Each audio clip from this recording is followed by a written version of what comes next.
আগামী 5 জুলাই শুরু হচ্ছে স্কুল এবং কলেজ পর্যায়ের শিক্ষার্থীদের জন্য অ্যাপেক্স অ্যাস্ট্রো অলিম্পিয়াড বাছাই কার্যক্রম। গত 8 জুন অ্যাপেক্স অ্যাস্ট্রো অলিম্পিয়াডের জাতীয় কমিটির সংবাদ সম্মেলনে এই তথ্য জানানো হয়।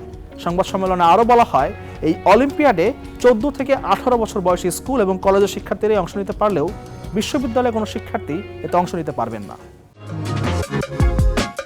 দেশব্যাপী আয়োজিত অ্যাপেক্স অ্যাস্ট্রো অলিম্পিয়াডের প্রাথমিক বাছাই কার্যক্রমটি শুরু হবে আগামী 5 জুলাই। প্রাথমিক বাছাই কার্যক্রম থেকে নির্বাচিত 500 জন প্রতিযোগীকে নিয়ে আগামী 3 আগস্ট ঢাকায় আয়োজন করা হবে অ্যাপেক্স অ্যাস্ট্রো অলিম্পিয়াড জাতীয় বাছাই কার্যক্রম।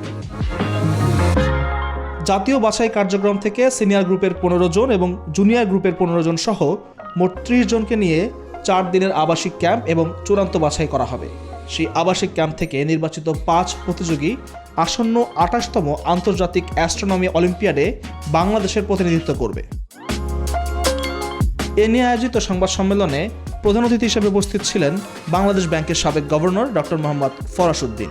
বিশেষ অতিথি হিসেবে উপস্থিত ছিলেন ইস্ট ওয়েস্ট ইউনিভার্সিটির ভাইস চ্যান্সেলর অধ্যাপক শামস রহমান।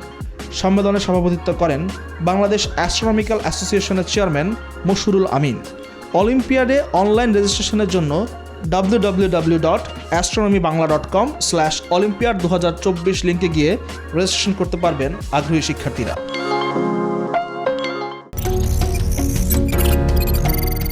প্রিয় দর্শক, আমরা প্রায় সবাই স্মার্টফোন ব্যবহার করি। ভিন্ন ভিন্ন ব্র্যান্ডের এই ফোনগুলোতে স্ক্রিনে গ্রিন লাইন থেকে শুরু করে আরও বিভিন্ন সমস্যায় পড়তে হয় আমাদের।